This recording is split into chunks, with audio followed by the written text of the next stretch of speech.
ናይሎም አንተ ትምህርትና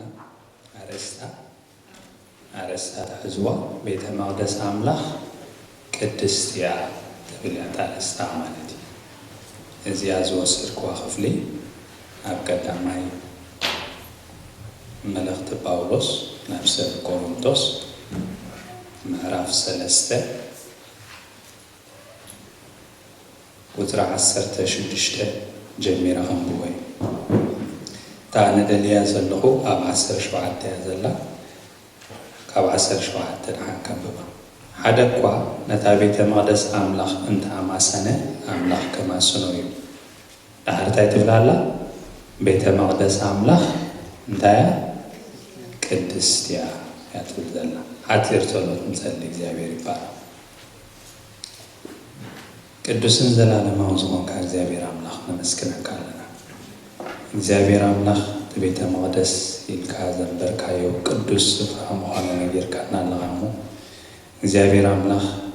ብጸጋኻ ንግልገል ስለ ዘለና ብምሕረትካ ብትዕግስትኻ ብጥበብካ ብኽእለትካ ንኸይድ ስለ ዘለና ነመስግነካ ኣለና። እግዚአብሔር ኣምላኽ ካባና ንብሎ ወላ ሓንቲ የለን። ኩሉ ሰናይ ዘበለ ኣባኻ ይዝርከብ ምንጭ ኩሉ ጽቡቕ ንስኻ ኢኻ እሞ እዚ ድማ ስለ ትገብር ዘለኻ ብሂወትና ነመስግነካ ኣለና።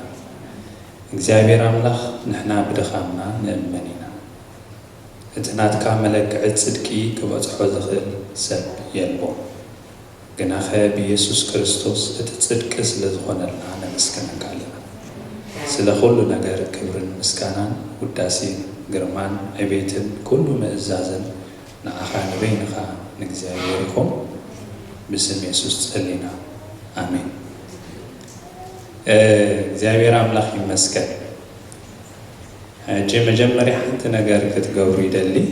ቀዳማይ መጽሓፍ ሳሙኤል ሆነና ምዕራፍ 3 ቅድሚ ናብቲ ርእስቲ ምኻድና ቀዳማይ መጽሓፍ ሳሙኤል ምዕራፍ 3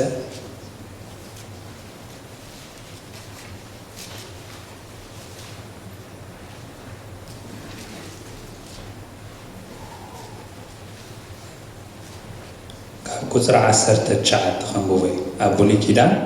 ኣብ ገጽ 257 ኣሎ ከምዚ ይብል ረኺብኩም ኣለኹም። ሳሙኤል ከዓ ዓበየ እግዚአብሔር ድማ ምሱ ነበረ እሞ ካብቲ ኩሉ ዘረባኡ ገለ እኳ ናብ ምድሪ ኣይውደቐን። ብዘሎ እስራኤል ካብ ዳን ክሳዕ ብኤርሸባ ድማ ሳሙኤል እሙን ነቢይ እግዚአብሔር ከም ዝኾነ ፈለጠ። ሕጂ 11 ይደልያ እግዚአብሔር ንሳሙኤል ብምንታይ ይብል ኣሎ? በቓል እግዚአብሔር ዳሕርታይ ኣብ ሺሎ ይግለጸሉ ነበረ እሞ እግዚአብሔር መሊሱ ኣብ ሺሎ ተራእዩ። ብምንታይ ተገሊጸሉ ንሳሙኤል? በቓል እግዚአብሔር። ሓደ ጊዜ እንታይ ሰምዕሲ እቲ ቃል ኣምላኽ ደረቕ ኮይኑ ጠል ተሳኢሉ ይሰምዕ። እዚያ ግን ብዙሕ ጊዜ ተሰክፈኒ እያ። ተቓል ኣምላኽ ታዩ ኣብ ተቓል ኣምላኽ እንታይ ኣሎ ኢሉና ኣብዚ ምግላጽ ኣሎ። ስለዚ ተቓል ኣምላኽ ክወፅእ ከሎ ሕጂ ንዓይ ከይትርእዩ ኢለ ዘምፃ ዘለኹ ማለት እዩ። ሲራክ ከይትጥምቶ ንመን ኢኹም ትጥምቶ? ነዚ ናይ እግዚአብሔር ቃል ኣብዚ ናይ እግዚአብሔር ቃል እንታይ ኣሎ? ምግላጽ ኣሎ። ሕጂ ናተይ ድኻም ግደፍዎ ይገብሮ ድኸውን ናይ ገብሮ እንደኾኑ ገለ ዝበሃል ግድፍ ኣቢልኩም ናበይ ጥራይ ከተብሉ ይደሊ ከተቕልቡ ናብዚ ቃል ኣምላኽ ይደሊ ማለት እዩ። ተኻልይቲ ጠቕሲ ድማ ኣብ ቀዳማይ መልእኽቲ ተሰሎንቄ ምዕራፍ 2 ቁጥሪ 13 እያ ዘላ። ቀዳማይ መልእኽቲ ጳውሎስ ናብ ሰብ ተሰሎንቄ ምዕራፍ 2 ቁጥሪ 13 ላ ከምዚ ድማ ትብል ኣብ ገጽ 219 ኣብ ሓድሽ ኪዳን እያ ዘላ።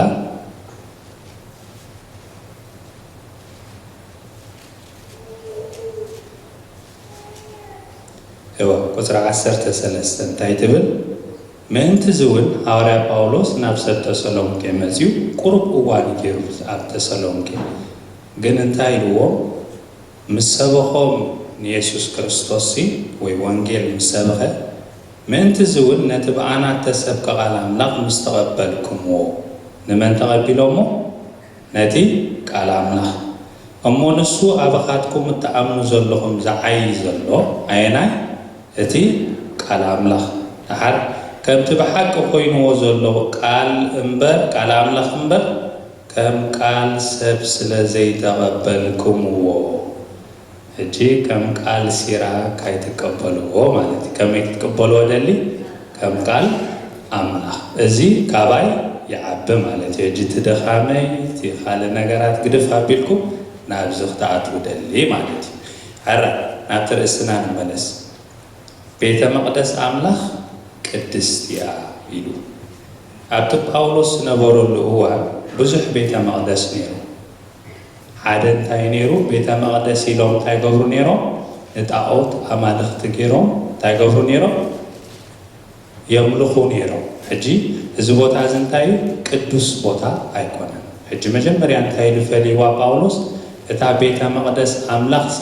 ከምቲ ካልእ ትርእይዎ ቤተ መቕደስ ዘይኮነሲ እንታያ እዛ ቤተ መቕደስ ኣምላኽ እንታይ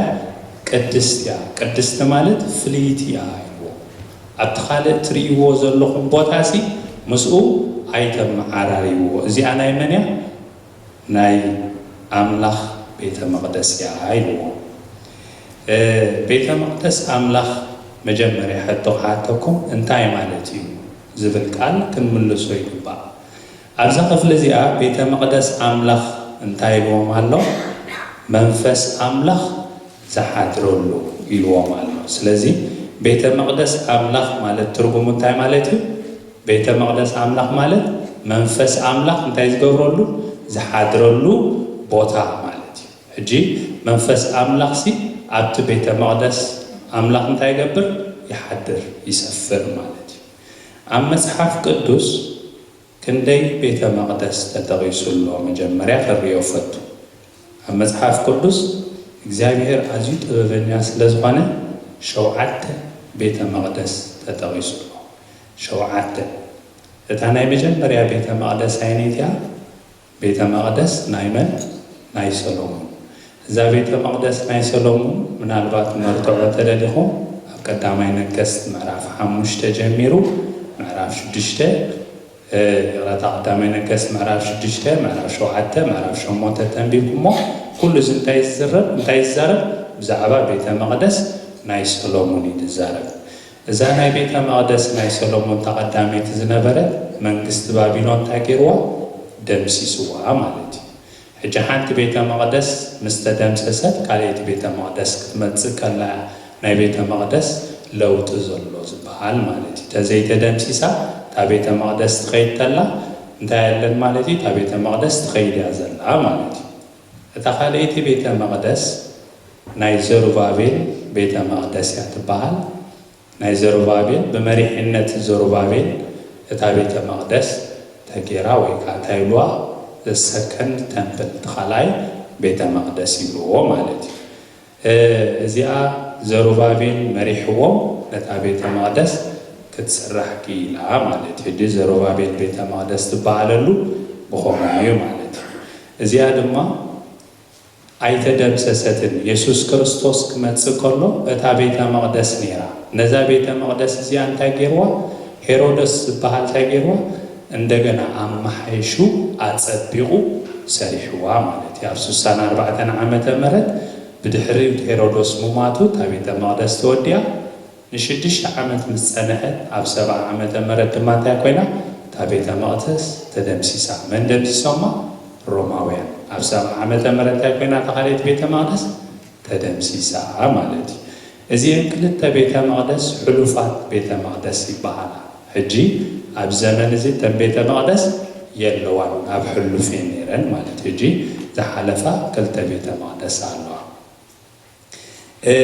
ድሓር ድማ ዝመፃ ክልተ ቤተ መቕደስ ድማ ኣለዋ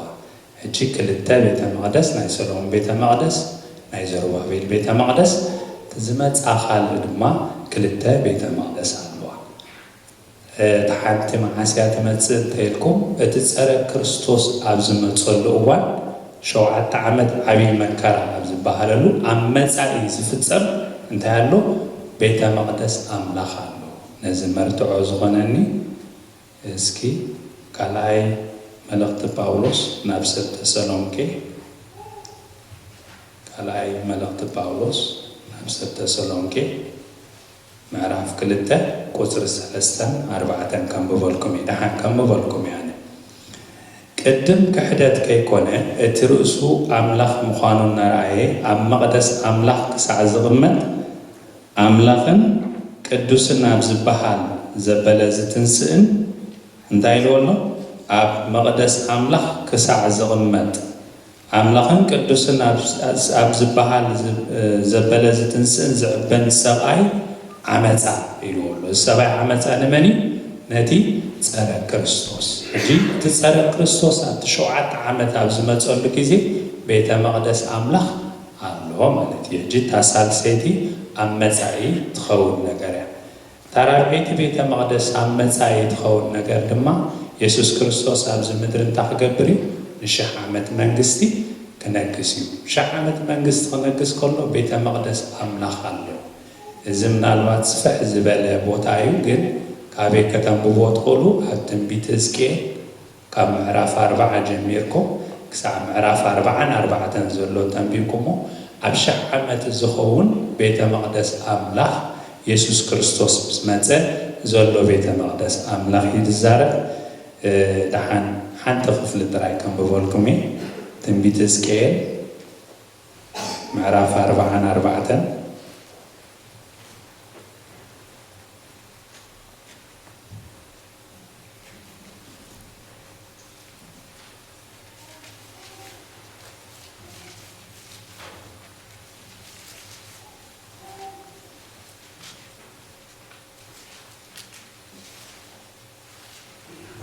بيتسكيل معرف 4 قطر حدث كحمشت زلخان بوي دحرزي ناب مجدي تانا مبرع ترئي وزايت دقة لحرتايلو مقدس ملسني أصوت خايا إግዚአብሔር ድማ በለኒ እዛ ደገ እዚኣ ኣጽውት ትኹን ኣይትከፈት ሰቡን ኣይእተዋ እግዚአብሔር አምላክ እስራኤል ኣትዩላዩ እሞ ስለዚ ብዕጽውታ ትንበር تمسفنسي مسفنس لزغنة أفكر مجزابير غير أخبله أو آخر أمتي نسوب مجدي كبلا أتادك خاتو بعابيلون كوزيو لحرز دما بمجد تادك سمينا بيلو ناب كدمي أتابيت همساني أمتكو النوها كبر غزابير نتابيت غزابير ملئ وانا بره أنا وم بقصي فكميله ودوكو حركو صراحة مشتيل لي እግዚአብሔር ድማ በለኒ አታወድሰብ ነዚ አነ ብዛዕባ ሁሉ ስርዓት ቤት እግዚአብሔርን ኩሉ ሕጋጋታትን ዝነግረካ ዘለኹ ልብኻ አውድቆሉ በዒንትኻ ተመልከቶ በዛንካ ስምዓዮ ንመእተዊ እታ ቤትን ንኹሉ መውፅኢ ታይላላ እታ ታይላላ ቤተ መቅደስን አጸቢካ አስተበለሉ እዛ ቤተ መቅደስ እዚያ أبشع عمد منجستي يسوع كنكس كله تقوم بيت مقدسيا أزيا تكرميا أزيا معسيا تخوني لكم أما زعي زخون مجري حج دما سلسته بيت مقدس أملاخ اللوا إذا حنت بيت مقدس أملاخ عينيتيا أكل نعمتي تايتباهيل الله بيت مقدس أملاخ تباهيل الله سجاهم تايلنا بيت مقدس أملاخ يقولنا أفكداماي كورنثوس منعناي كداماي ملأت باولوس نفست كورنثوس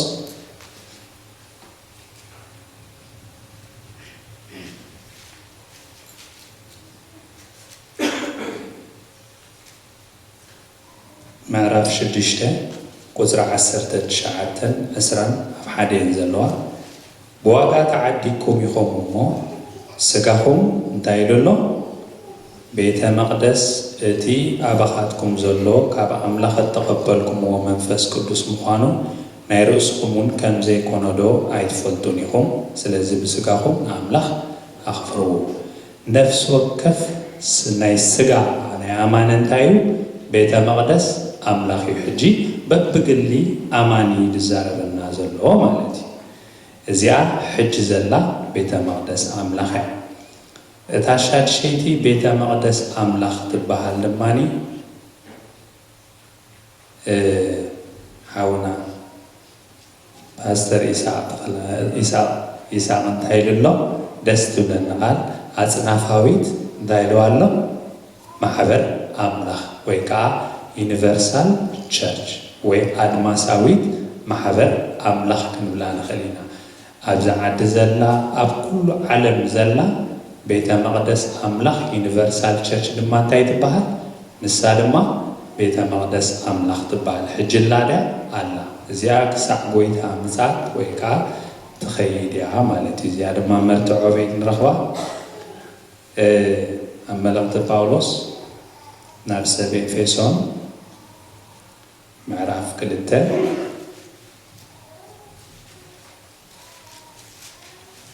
መልእኽቲ ጳውሎስ ናብ ሰብ ኤፌሶን ምዕራፍ 2 ቁጽሪ 19 ቁጽሪ 20 ከምዚ ይብል እምበኣርሲ ንስኻትኩም ኣብቲ ኢየሱስ ክርስቶስ ባዕሉ እምኒ ማእዝን ዝኾነ መሰረት ነቢያትን ሃዋርያትን እተነደቕኩም ደቂም ደቂ ዓዶም ንቅዱሳን ሕጂ ንኤፌሶን ይዛረቦም ዘሎ በይንኹም ጥራይ ኣይኮንኩምን ኣመንቲ ዘለኹም እንታይ ኣለኹም ካልኦት ቅዱሳን ኣለዉ ንስኻትኩም ንዕኦም እንታይ ኢኹም ደቂ ዓዶም ኢኹም ንቅዱሳን ስድራ ቤቱ ንኣምላኽን ኢኹም እምበር ኣጋይስን መጻተኛታትን ኣይኮንኩኑን ዳሓር እንታይ ኢላ ኣላ ኣብኡ ቁጽሪ 21 ብዘሎ እቲ ህንፃ ብጎይታ ቅድስቲ እንታይ ኢሉ ኣሎ ሽዑ ቤተ መቅደስ ምእንቲ ክኸውን እናተኣሳሰረ ይዓቢ ኣሎ ኣብ ዓለም ዘሎ ኩሉ እንታይ ኢልዎ ኣሎ እቲ ዩኒቨርሳል ቸርች ዝበሃል ንሱ እናተኣሳሰረ ዝዓቢ ቤተ መቅደስ ኣምላኽ እዩ ማለት እዩ እዛ ሕጂ ክዛረበላ ዘልየ ዘለኹ ቤተ መቅደስ ድማ ሎካል ቸርች ወይ ድማ ቤተ መቅደስ ኣምላኽ ቅድስቲ እያ ኢለ ሓንቲ ወይ ዘንበብኳ ታሻብዒቲ ንሳ እንታይ ሎካል ቸርች ወይ ድማ ኣብ ሓንቲ ከተማ ትርከብ ቤተ መቅደስ ኣምላኽ ወይ ድማ ቤተ ክርስቲያን ወይ ማሕበር ኣምላኽ ድማ እንታይ ኢልዋ ኣሎ ቤተ መቅደስ ኣምላኽ ኢልዋ ኣሎ ኣብ ቀዳማይ ቆሮንቶስ ምዕራፍ 3 ቁጽሪ 17 ዘንበብኳ ንሳ እያ ማለት ታሻብዒቲ ሕጂ ሎማዓንቲ ኣነ ክዛረበላ ድልየ ዘለኹ ንሳ እያ እታ ሎካል ቸርች ብዛዕባ እታ ሎካል ቸርች ማለት እዩ እዚኣ መጀመርያ እንታይ ኢሉና ኣሎ ሓደ እኳ ነታ ቤተ መቅደስ ኣምላኽ እንተኣማሰነ ኣምላኽ ከማስኖ እዩ ቤተ መቅደስ ኣምላኽ እንታይ ኢሉ ኣሎ ቅድስቲ እያ ሕጂ እዛ ሎካል ቸርች እንታይ ኢልዋ ኣሎ ቅድስቲ እያ ፍልይቲ እያ ኢልዋ ኣሎ እዚኣ ቤተ መቅደስ ደሓር ኣብቲ መወዳእታ ቤተ መቅደስ ኣምላኽ የለን ምናልባት ጠራጠሩ ከይትህልው ኣብቲ ዘላለማዊ ኩሉ ቤትና ምስከና ኣብኡ ቤተ መቅደስ ኣምላኽ የለን እዚ በይ ንረኽቦ ኣብ ራእየ ዮሃንስ ኣብ ባዕለይ ከንብበልኩም እየ ምዕራፍ 21 ቁጽሪ 22 እንታይ ይብለና እቲ ኩሉ ዝኽእል እግዚኣብሔር ኣምላኽን እቲ ገንሸልን መቕደሳ እዮም እሞ መቕደስ ኣብኣ እንታይ ገበርኩም ኣይርኢኹም ስለዚ ኣብቲ ላዕሊ ምስከና ቤተ መቕደስ የለን እግዚኣብሔር ዝሰርዐን ክንደይ ቤተ መቕደስ እየን ኢለኩም 7 እዛ ሎሞ ክዛረበላ ድልየ ዘለኹ ቤተ መቕደስ ኣምላኽ ሎካል ቸርች እያ ማለት እዩ ሕጂ መጀመርያ ሐዋርያ ጳውሎስ መሰረት ይንፂፉ መጀመርያ ዝገበረ ናይዛ ቤተ መቅደስ ኣምላኽ መሰረታ እንታይ ኢልዎ መን ኢልዎ ኣሎ እስከ ቁጽሪ 11 አንብብዋ ቀዳማይ ቆሮንቶስ ምዕራፍ 3 ቁጽሪ 10 ቁጽሪ 11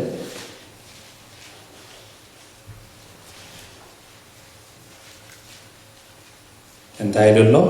ብዘይቲ ስሩት መሰረት ንሱ ከዓ መን ኢየሱስ ክርስቶስ ካልእ መሰረት ሓደ እኳ ክስርት ዝኽእል የልቦን እሞ ሕጂ እቲ መሰረት ናይታ ሎካል ቸርች መን እዩ ኢየሱስ ክርስቶስ እዩ ሐዋርያ ጳውሎስ ኣይኮነን ኣመንቲ ኣይኮኑን ወይ ከዓ ካልእ ነገር ኣይኮነን ሕጂ እታ ማሕበር ኣምላኽ መሰረታ ሶሻል ፕሮግራም ኣይኮነን ወይ ከዓ አርኪቴክቸራል አይኮንም ምን መሰረታ ኢየሱስ ክርስቶስ ንሱን ተዳዜ ኮይኑ محبر أملاخ كتهلو لوكال تشرش أيتخلني حجي مسارات مسارات دمان تايلو سروتي يلو تايمالتي زي حدش حجي كسرت زغل أيقونا وردن تايو زتود نجاري تمسارات سنتايو زتنات فايو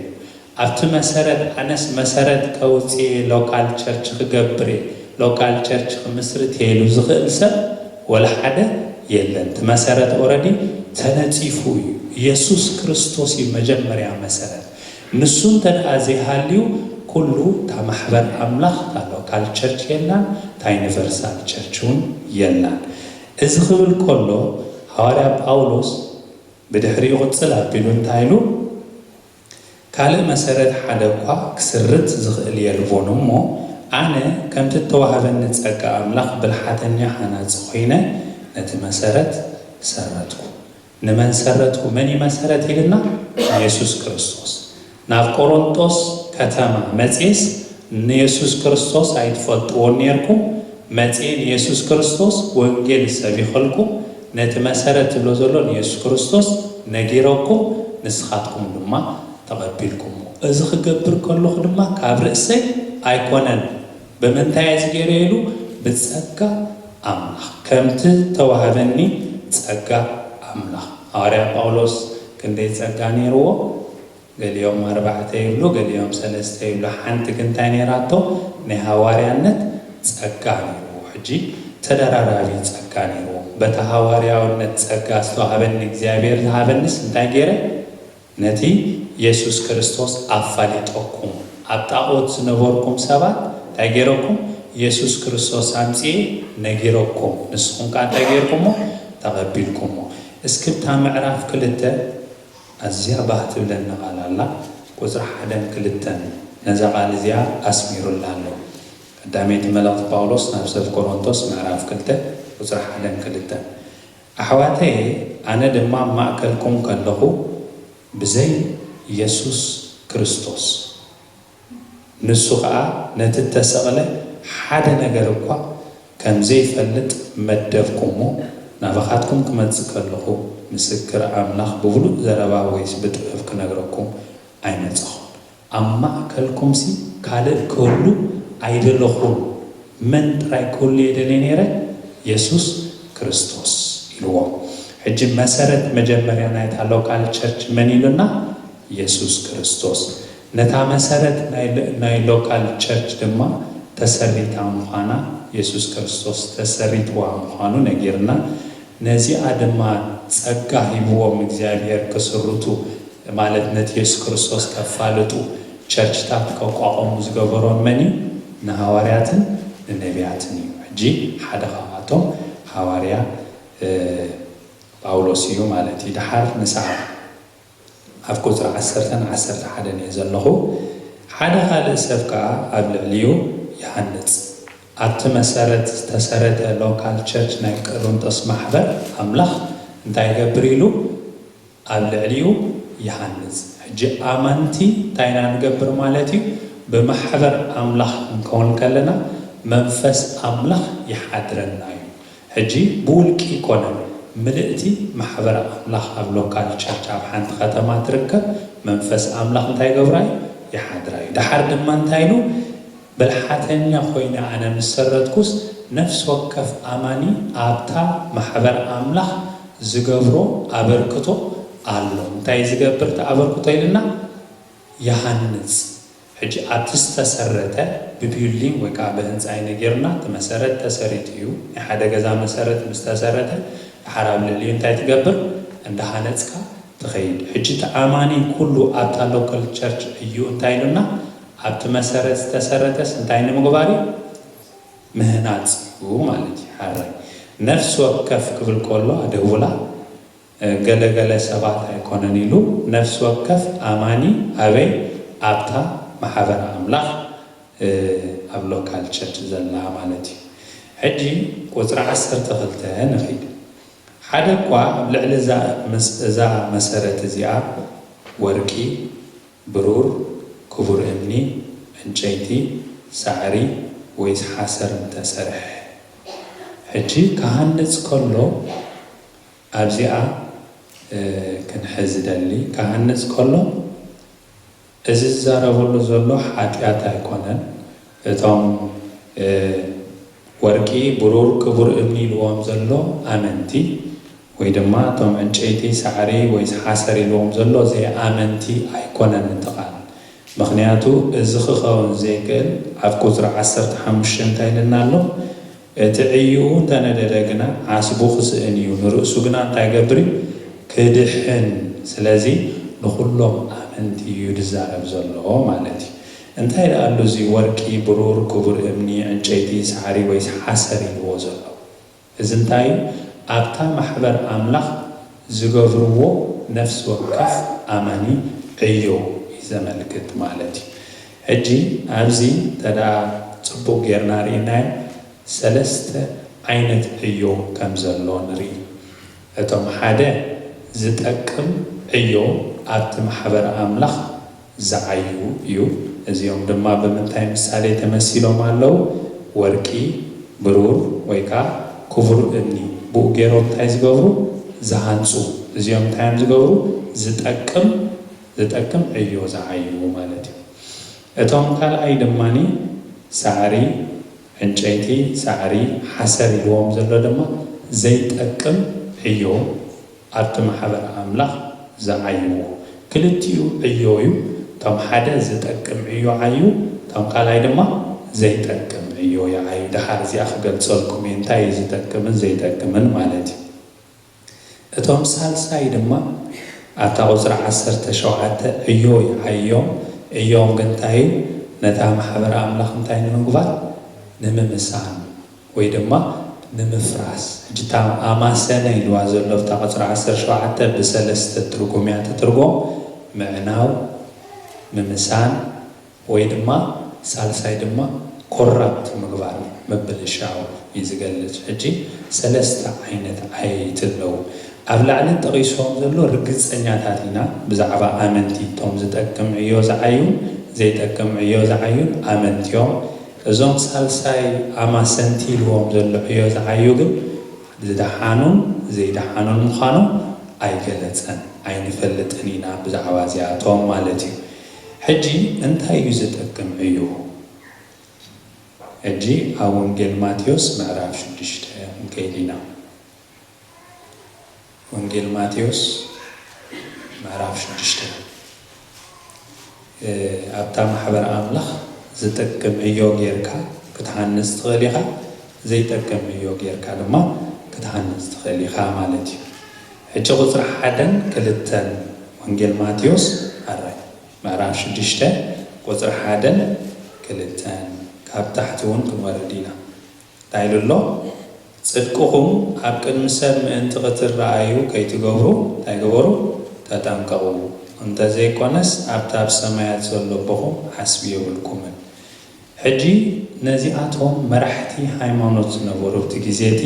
እንታይ ገብሩ ነይሮም ጽድቆም ኣብ ቅድሚ ሰብ ክርአ ንኽብሪ ሰባት ክንእድዎም ሰባት ጽቡቕ ክብልዎም እንታይ ገብሩ ነይሮም ኣብ ቅድሚ ሰብ ክረኣዩ ሓደ ጽድቂ ይገብሩ ነይሮም ዕዮ ዲ ይኮነን ዕዮ ይዓዩ ኣለዉ ናይ ጽድቂ ነገር የርኢ ኣለዉ እቲ ዕዮቲ ግን ንእግዚኣብሔር ክብሪ ኣይኮነን ንመን ጥራይ ዝኽብር እዚ ንሰባት እንታይ ገብሩ ይንእድዎም ዋው ናይ ዝወዲ ጽድቅስ ዘገርም እዩ ንጎ ክመጽእ ይኽእል እዩ ኣብ ሰዓቱ መጺኡ ክጽሊ ይኽእል እዩ ከምዝን ከምትን ክገብር ይኽእል እዩ እቲ ውሽጣዊ ሓቐና ግን ንመን እዩ ዝገብሮ ዘሎ ንኽብሪ ናይ መን ናይ ሰብ for the glory of human beings ዝግበር ኩሉ እንታይ ዘይጠቅም ዕዮ ሕጂ ኩሉ ጽድቂ ይኹን ቅጽል ኣቢሉ ድማ እንታይ ኢሉ ቁፅሪ 2 ከኣንብብዋ እምበኣርከ ንስኻ ክትምጽውት ከለኻ ከምቶም ግቡዛት ብሰብ ምእንቲ ክናኣዱ ኣብ ኣባይቲ ጸሎትን ኣብ ኣደባባያትን ዝገብርዎ ኣብ ቅድሚኻ መለኸት ኣይተንፍሕ ዕዮ ይዓይሎ ዶ ይዓይና ኣሎ ዕዮ ይዓይሎ ክዓይ ከሎ ግን ንምንታይ ዝገብሮ ዘሎ መለኸት ንኸንፍሕ እንታይ ገብር ሰባት መለኸት ክነፍሕሉ ኣይ ትወድት እሲ ክህብ ከሎስ የገርመካ ኮይኑ ንኽበሃል ብሰባት ንኣዳ ንኽረክብ እዩ ዝገብሮ ዘሎ ንመን ንኽብሪ እግዚኣብሔር ዘይግበር ዘበለ ዕዮ ኩሉ እንታይ ኢልዎ ኣሎ ዘይጠቅም ዕዮ ቅጽል አቢልኩም ተኸይድኩም ድማ አዋሽዕ እንታይሎ ዓስቦም ከም ዝወስዱ በሐቂ ይብለኩም ኣለኹ እዛ ቃል እዚኣ ብጣዕሚ ከተተኩሩላ ደሊ እቶም ሰባት ልክዕ ከም ዝርቸቢታ ናይ ሓደ ቦታ ኸይድካ ምስ ዓደካ ርቸቢታ ዝቡኻ ልክዕ ከምኡ ማሕተም ገይሮም እቶም ሰባት ዋው ዘገርም ነገር ኢሎም ማሕተሙ ቡኻ እግዚአብሔር ግን ክብሪ አይበካል መን ይብካ ዘሎ ክብሪ ሰብ ይብካ ኣሎ እግዚአብሔር ግን ትዕዮኻ አይቆጽቆን እዩ ማለት ሕጂ እቶም ሰባት ከምኡ ዓስቢ ክቡኹም ይኽእሉ እዮም እግዚአብሔር አምላኽ ግን እቲ ዓስቢ አይበኩምን እዩ ቁጥሪ 3:4 ራእዩ ንስኻስ ክትምጽዋትካ ብሕቡእ ክኸውን እቲ ብሕቡእ ዝርኢ ኣቦኻ ድማ ብግህዶ ክኽዕሰካ ክትምጽውት ከለኻ የማነትኻ እትገብሮ ጸጋሜትኻ ኣይትፍለጡ ሕጂ እዚ ውሽጥኻ ሓቐናኻ ዝገልጽ ዘሎ የማነቲ ኢድ ጸጋሜቲ ኢድ ንምግላጽ ኣይኮነ እንታይ ዝብል ዘሎ ክትህብ ከለኻ ዕላማኻስ ንመን ክትገብሮለካ ዕዮ ክትዓይ ከለኻ ማሕበር ኣምላኽ ንመን ንኽብሪ ኣምላኽ ኢልካ ክትገብሮለካ ኣብ ቀዳማይ ቆሮንቶስ ምዕራፍ 10 ቁጥሪ 31 እንታይ ኢሉ ኩሉ ትገብርዎ ዘበለ ንመን ግበርዎ ንኽብሪ ኣምላኽ ግበርዎ ሕጂ ዕዮ ይዕየሎ ዕዮ ይዕየል ማለት ኣይኮነን ጽድቂ ዝርኢ ዝመስል ግበር ኣሎ ጸሎት ይገብሩሎ ይምጽውቱሎ ግን እሱ እንታይ እዩ ንዕዮ ንኽብሪ ኣምላኽ ዘይኮነስ ንዝና ናይ ሰብ ንጥቕሚ ናይ ሰብ ወይ ከዓ ክብሪ ካብ ሰብ ንምርካብ ዝግበር ዕዮ እዩ ንሱ እንታይ ገብሮን እግዚአብሔር ዕዮ እዩ ድሒኒ እዩ ተኣማኒ ግን ዓስቢ የብሉን ወይ ከዓ ሽልማት ኣይቦን እዩ ማለት እዩ እቲ ዝጠቅም እንተደኣ አስተውዒልኩምላ ኣብ ቀዳማይ ቆሮንቶስ ምዕራፍ 3 ዛሕጂ ዝረኣናያ 3 ዓይነት ነገር ዘይጠቅም ከም ዘሎ ነጊሩና እታ መጀመርያ ጠቂስዋ ዘሎ እንታያ መጀመርያ ኣብዛ ዓዲ ሰሚዕያ ብጣዕሚ ኸዓ ደስ ኢላትኒ ተማሂረላ ማለት እዩ ምዕራፍ 3 ዓይነት ዘይጠቅም ዕዮት ሓደ እንጨይቲ እዩ ሓደ ሳዕሪ ሓደ ሓሰር እዩ ሕጂ ናይ ሕማቕ ኣዝዩ ዝሓመቐ ኣሎ ኦኬ ሕጂ ብኣዝዩ ዝሓመቐ ነገር ክሰርሕ ይኽእል እዩ እቲ ኣዝዩ ዝሓመቐ እንታይ እዩ ሓሰር እዩ ሓሰር ብሓዊ ክሓልፍ ከሎ ቀልጢፉ ናይ ምንዳድ ክእለት ኣለዎ ሕጂ መን ብሓዊ ዝሕልፎ ኸሪዩ ኢና ድሓር ማለት እዩ ግን ብሓዊ ክሓልፍ ከሎ ቀልጢፉ ይነድድ ኣየናይ ቀልጢፉ ነድድ ሓሰር ዶ ሳዕሪ ሓሰር ድሓር ሳዕሪ ድሓር ከ ዕንጨይቲ ደንጉ ይነድድ ሕጂ ኩሉ ዝዕዮ እዚ ኣይጠቅምን እዩ ግን ኣብቲ ዘይጠቅም ከማስ ኣዝዩ ዘይጠቅም ኣሎ እንደገና ድማ ዘይጠቅም ድማ ኣሎ ማለት እዩ ሕጂ እዚ ብተርታ ገይሩ ሕጂ ናብቲ ዝጠቅም ድማ ናቱ ወርቂ ብሩር ክቡር እምኒ እዚ ድማ ደረጃ ኣለዎ ኩሉ ኣማኒ ኣብቲ ማሕበር ኣምላኽ ዘበርክቶ ዕዮ ወይ ወርቂ ክኸውን ይኽእል እዩ ወይ ብሩር ክኸውን ይኽእል እዩ ወይ ክቡር እምኒ ኣየናይ እቲ ዝዓበየ ትዕዮ እስኪ ወርቂ ሓቀይ ወርቂ ዝዓይ ሰብ ኣሎ ኢየሱስ ክርስቶስ እንታይ ኢሉ ሲ 100 ክትፈሪኹም ኩልኹም ኢሉ ድዩ እንታይ ኢሉ 30 60 ድሓር ከ 100 ሕጂ ካብቶም ጽቡቕ ዝገብሩ ዕዮሲ 100 ዝፈርሎ 60 ዝፈርሎ 30 ድማ ዝፈርሎ ኩሎም 100 ኣይፈርን እዮም ሕጂ ብወርቂ ገይሩ ዕዮ ዝዓይ ኣብታ ማሕበር ኣምላኽ ኣሎ ወርቂ ማለት ኩሉ ዝገብሮ ንኽብሪ ኣምላኽ ይገብሮ ናቱ ናዕዳ ናቱ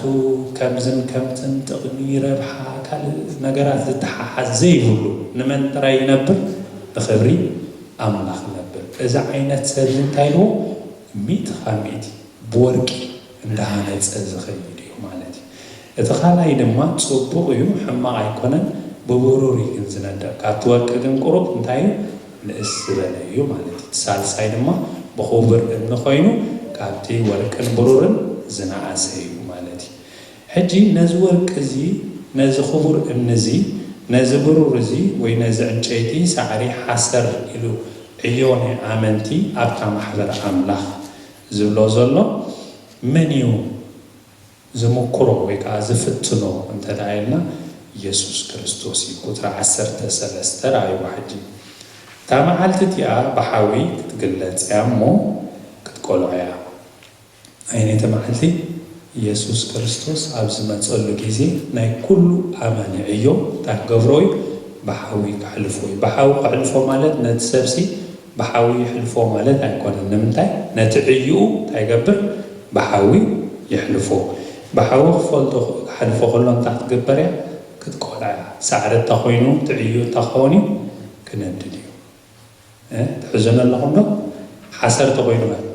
ሽዑ ጥፍእ ክብል እዩ እቲ ሳልሳይ ድማ ዕንጨይቲ እንተኾይኑ ክነድድ እዩ ክቡር እምኒ እንተኾይኑ ነዲዱስ እቲ ዕዩ ፅቡቕ ምዃኑ ክርኢ ብሩር እንተኾይኑ ነዲዱ ወርቂ እንተኾይኑ የደሊ ሕጂ ኣነ ወርቂ እንተኾይኑ ብሓዊ ክሓልፍ ከሎ እንታይ ይኸውን ሃሌሉያ እንታይ ይኸውን ይኹላዕ ሕጂ ኣብዛ ማሕበረ ኣምላኽ እግዚኣብሔር ኣነ ክገብራ ዝለለየኒ ዘሎ እንታይ ብወርቂ እዮ ከዓይ ተቐዳማይን ብሉፅን ዝብሎ እግዚኣብሔር እንታይ ተልኩም ብወርቂ እዩ ዝዓይ ሕጂ እቲ ዕዮት ግን ከምቲ ሓንቲ ወይ ዝበልክኹም ተምሳሌት ናይ ፅቡቕ ንዕዮ ኣለዎ እግዚኣብሔር ግን ዘይቀብረሉ ክኸውን ይኽእል እዩ ንኣብነት ጸሎት ፕሮግራም ኢለ መፅአ ምስ ሓወይ ተባኢሰ ዝኸይድ ተኾይነ ንጸሎት የመፅዕ ዕዮ ዓየደ ኣይኹን ጸልየ ኸይደ ምስ ሓወይ ተባኢሰ እቲ ዕዮ እግዚኣብሔር ቆፅሮ ዶ ይቆፅሮ ኣይቆፅሮን እዩ ሕጂ ኣብዛ ማሕበረ ኣምላኽ ብወርቂ ክንሃንፅ ይደልየና እታ መዓልቲ እቲኣ ብሓዊ ክትግለጽ እያ እሞ ክትቆልዖ እያ ድሓር ሕጂ ራእዩ ግብሪ ገለገለ ሰባት ዲሉ እስከንብዎ ግብሪ ናይ መን ኢሉ ነፍሲ ወከፍ ሕጂ ነፍሲ ወከፍ ኣማኒ ሕጂ ንገለ ኣሃ ነማሓደርቲ ጥራይ ኣሃ ነቶም ኣብቲ በቲ ዘለዉ ጥራይ ማለት ኣይኮን ንኹሉ ኣማኒ ዝምልከቶ እቲ ጉዳይ ማለት ነፍሲ ወከፍ ክገሃድ እዩ ንግብሪ ነፍሲ ወከፍ ከዓ ከመይ ምዃኑ እቲ ሓዊ ክፍትኖ እዩ ብለና ድሓር ቁፅሪ 14 ሰብ እቲ ብልዕልዩ እተሓንፀ ዕዮ እንተጸንዓሉ ሓስቢ ክቕበል እዩ እዛ ዝብላ ዘለኹ ዕዮ ምዃና ኣብታ ቁፅሪ 14 ገሊፃታ ኣሎ ዶ የላ ኣንብብዋ እሞ ቀሲልኩም ሰብ እቲ ኣብ ልዕልዩ እተሓንፀ እንታይ ላሽዑ ዕዮ ሓቀይ ዕዮ ላምሽ ሕጂ ዝዛረብ ዘሎ ብዛዕባ ምድሓንን ዘይምድሓን ዘይኮነ ብዛዕባ እንታይ ብዛዕባ ዕዮ ናይ ኣማኒ ሕጂ ነፍሲ ወከፍ ኣብዛ ማሕበረ ኣምላኽ ክዓይ ከሎ ብምንታይ ክዓይ እግዚኣብሔር ደልዮ ብወርቂ ብብሩር ሓገዙን ኣሳሰይቲ ብኽቡር እምኒ እቲ ዕዮ ካልእ ግን ሳዕሪ እንተኾይኑ ግን ወይ ከዓ ዕንጨይቲ እንተኾይኑ ወይ ከዓ ሓሰር እንተኾይኑ ግን እቲ ዕዮ ይዕዮ ኣሎ ግን እግዚኣብሔር ግን ኣብ እግዚኣብሔር እንታይ የብሉ ሽልማት የብሉ ማለት እዩ ተኣዝዩ ዝገረመኒ ነገር እንታይ ተዳልኩ እቶም ሳልሰይቲ ዓየይቲ ረኣይዎ ኣብ ቁፅሪ 17 ኣለዉ ዓየይቲ እዮም ግን ዕላማኦም እንታይ እዩ ሓደ እኳ ነታ ቤተ መቕደስ ኣምላኽ እንታይ ምግባር ኣማሰነ ናይዚኦም ዕዮ ድማ እንታይ ነታ ማሕበረ ኣምላኽ እንታይ ምግባር ምምሳን ሕጂ እቲ ምምሳን ከምቲ ሓንቲ ወይ ዝበልክኹም ምዕናው ምምሳን ምብልሻው ሰለስቲኡ ትርጉም ኣለዎ ሕጂ እንተ ኣማሰነ እዚኦም ኣመንቲ ድዮም ኣይኮኑን ርግፀኛታት ኣይኮናን ምክንያቱ ክልተ ስእሊ ኣሎ ሓደ ጊዜ ግብረ ሐዋርያት መልዑናይ ምዕራፍ 12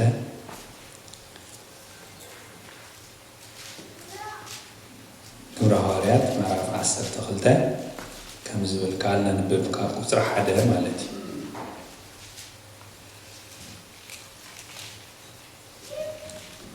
በቲ ዘመን እቲ ንጉስ ሄሮዶስ ኣብ ሓያሎ ካብታ ማሕበር ክፉእ ክገብሮም ኢዱ ዘርግሐ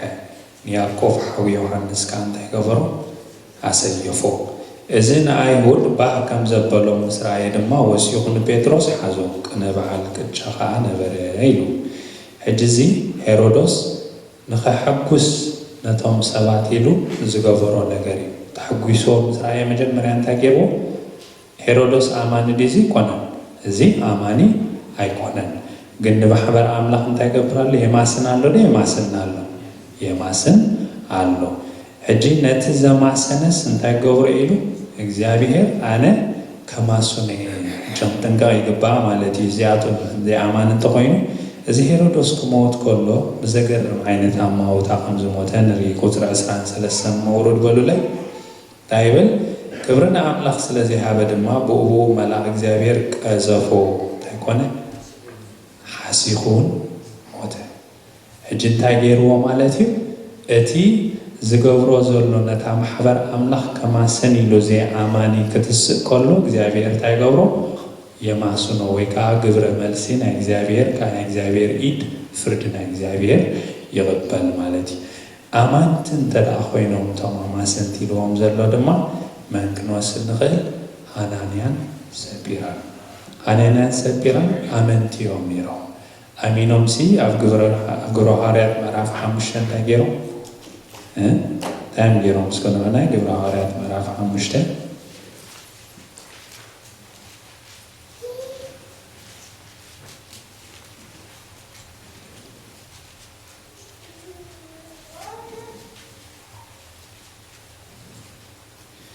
ግብረ ሐዋርያት ምዕራፍ 5 ቁጥሪ 1 ሃናንያ ዝስሙ ሰብኣይ ምስ ሰጲራ ሰበይቱ ምድሩ ሸጠ ካብቲ ዋግኡ ከዓ ምስ ሰበይቱ ተመኺሩ መቒሉ ኣትረፈ ነቲ ሓደ ምክር ድማ ብጥቓ እግሪ ሐዋርያት ኣንበሮ እንታይ ገይሩ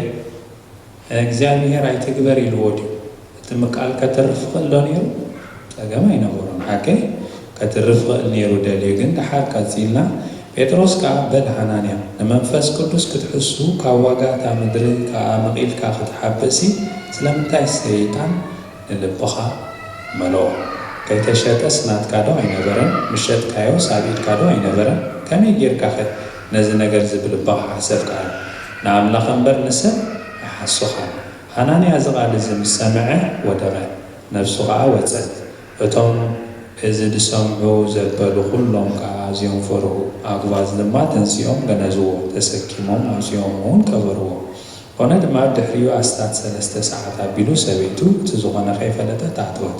ጴጥሮስ ከዓ እስኪ ንገርኒ ንመሬትኩም ዶ በዚ ክንዲዚ ኢኹም ሸጥኩምዎ ኢሉ መለሰላ ንስኻ እወ በዚ ክንዲዚ ይበለት ጴጥሮስ ድማ ከመይ ከመንፈስ እግዚአብሔር ንምፍታን እተሰማማዕኩም ኣጋርቶም ሰብኣይ ክዝቐበሩ እንሆ ኣብ ደገ ኣለዋ ንስኺ ድማ ከውፅኡኽ እዮም በላ ብኡፍ ጥቓ እግሩ ወደቐት እሞ ነፍሳ ወፀት ሪኹም ሃናንያን ሰጲራን ኣመንቲ ነይሮም ኣብቲ ማሕበረ ኣምላኽ ዝነበረት ከባላሹ ኢሎም ጀመሩ እግዚአብሔር ኣምላኽ እንታይ ገይሩ ስጉምቲ ወሲዱ ብኡፍ ንመውት ኩላህና ማለት ኣይኮነን ግን መቕፃዕቲ ናይ ኣምላኽ ክመፀና ይኽእል እዩ ማለት ሕጂ እቶም ኣማሲንዎም ዘሎ ሳልሳይ ዓየይቲ መን እዮም ኣይፈለጥና ኣማን እንተኮይኑ ከምዚ ናይ ሃናንያ ሰጲራን እግዚአብሔር መቕፃዕቲ ከም ዝህብ ከም ዘማስን ይነግረና ኣሎ እታ ንጠንቀቐሉ ኢልዋ ዘሎ ኩሉ ሰብ ኣብታ ማሕበረ ኣምላኽ ዝገብሮ ዕዮ ተጠንቂቑ ክገብሮ ከም ዘለዎ እግዚአብሔር ይተሓሳስበና ኣሎ ማለት እዩ እቲ ዕዮና ሶሻል ፕሮግራም ጥራይ ኣይኮነን እግዚአብሔር ዘይኽብር ተኮይኑ ንሱ ዋጋ የብሉን ሕጂ ንኣብነት ኣብዚኣ እክብ ኢልናሲ ዕዮና ንእግዚአብሔር ዘይኽብረሉ ተኮይኑስ መፂና ኣለና ሓቀይ ግን እግዚአብሔር ኣይከብረሉን ማለት እቲ ካልኣይ ዕዮ ድማ እንታይ እዩ እግዚአብሔር ዝኸብረሉ ዕዮ ማለት እዩ ሕጂ ካብዚአን ነጥቢ ክንወስደ ንደለይ ዘለኹ ክንደይ ቤተ መቕደስ ኣምላኽ ኣለዋ ጠቕልል ቀብላ 7 ተቐዳመይቲ ቤተ መቕደስ እንታይ ቤተ መቕደስ ሰሎሞን ተኻለይቲ ቤተ መቕደስ ናይ ዘሩባቤል ታሳልሰይቲ ቤተ መቕደስ ስጋና እዛ ኣካል ናይ ኣማን ኩሉ ቤተ መቕደስ ናይ ነፍሲ ወከፍ ኣማኒ ቤተ መቕደስ ኣምላኽ እዩ ታራብዒቲ እዛ ማሕበር ኣምላኽ ወይ ከዓ ኣብ ሓንቲ ከተማ ትርከብ ማሕበር ኣምላኽ ሎካል ቸርች ቤተ መቕደስ ኣምላኽ እያ ሓምሸይቲ ዩኒቨርሳል ቸርች ኣድማሳዊት ዝኾነት ማሕበር ኣምላኽ ኣብ ኩሉ ትርከብ ንሳ ድማ ቤተ መቕደስ ኣምላኽ ሓሙሽተ በፂሕና ታሻድሸይቲ እቲ ፀረ ክርስቶስ ክመፅእ ከሎ ቤተ መቕደስ ኣላ ታሻውዒቲ ድማ ዓይነት እያ ኣብ 1000 ዓመት መንግስቲ ቤተ መቅደስ አምላኽ ኣሎ ኢየሱስ ክርስቶስ ምስ መጽሐ ማለት እዩ ብድሕሪኡ ቤተ መቅደስ የለን ታሸውዓተ ብዙሕ ግዜ ምልእቲ ቃልያ ዝብልዋ ከመይ ጌራ ሰሚራ ይፈልጥኒ ግን ሸውዓተ ቤተ መቅደስ ኣሎ ዛሎ ምዝራንያ ኣብ ሎካል ቸርች ዝግበር እዩ ኣብዛ ሎካል ቸርች እንታይ ነጥብር ኢና መሰረት ኣመን እዩ እታ ማሕበር ኣምላኽ ኢየሱስ ክርስቶስ እዩ እዚ መሰረት እዚ ሎም ዓመት ሓድሽ ቸርች ንተክል ጽባሕ ንግሆ ሓድሽ መሰረት ንተክል ድሕሪ ጽባሕ ሓድሽ መሰረት ንተክል ማለት እዩ ኣይኮነን እዚ መሰረት እዚ እንታይ ኢሉ ስሩት ዝኾነ መሰረት እዩ እንታይ እዩ ዝተፈጸመ ነገር እዩ ማለት እዩ ሓድሽ መሰረት ክተክል የሉ ተተሲኡ ሰብ እንታይ ዝገብር ዘሎ ንዚ ቃል ኣምላኽ ይበኣስ ኣሎ ማለት እዩ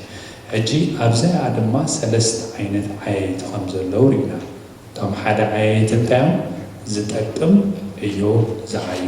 ዝጠቅም እዮ እንታይ ኢልናዮ ወርቂ ብሩር ኣድማስ ሳልሳይ ክቡር እምኒ እዚኦም ዝጠቅም እዮ ኣብቲ ማሕበር ኣምላኽ ዝዓዮም እቶም ካልእ ዓየይቲ ድማ ዓይነት እዮም ሓሰር ሳዕሪ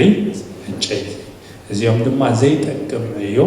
ካብ እግዚኣብሔር ሽልማት ዘይወሃቡ እዮ ዝዓዮም ኩሎም እዚኦም ዝደሓኑ ድዮም ኣይኮኑ እዚኦም ኩሎም ዝደሓኑ እዮም መን እዩ ዝፍትኖም ነዚኦም ዝጠቅምን ዘይጠቅምን ዕዮኦም ብመን እዩ ዝፍተን ብኢየሱስ ክርስቶስ ብእግዚኣብሔር ኣብ ኣይኮነን ብመን እዩ ዝፍተን ብኢየሱስ ክርስቶስ ዮሃንስ ወንጌል ምዕራፍ 5 ተኸይልና እቲ ፍርዲ ንመን ይህቦ እግዚኣብሔር ኣብ ኢየሱስ ክርስቶስ ከም ዝሃቦ ነገርና ማለት ሕጂ ኣመንቲ ክፈርደና ከሎ መን ዝፈርደና ኢየሱስ ክርስቶስ እቶም ሳልሳይ ዓየይቲ ድማ መን እዮም ነታ ማሕበር ኣብ ሎካል ቸርች ዘላ ማሕበር ኣምላኽ እንታይ ዝገብሩ ዘማሱን እዮም እዚኦም ግን ብጣዕሚ ክንጥንቀቐሎም ይግባእ እንታይ ኢልዎም ናይዚኦም ትር ዝበለት እያ ዓስቢ ሽልማት ይረኽቡ ናይ ኮኑ ዘይኮነሲ እንታይ እዮም እዚኦም እግዚኣብሔር ባዕሉ እንታይ ክገብሮም ኢልና ከማስኖም ኢልና ስለዚ ኣብቲ ማሕበር ኣምላኽ ኣነ ካብዚ ዝተምሃርኮ እንታይ እዩ ንገብሮ እዩ ወይ ወርቂ እዩ ወይ ብሩር እዩ ወይ ከዓኒ ክቡር እምኒ እዩ ወይ ሳዕሪ እዩ ወይ ዕንጨይቲ እዩ ወይ ከዓ ሓሰር እዩ ወይ ከዓ ምምሳን እዩ ካብዚአን ሰለስተ እዮ ተጠንቂቐ ዓይ ከም ዘለኒ ካብዚኣ ተማሂረ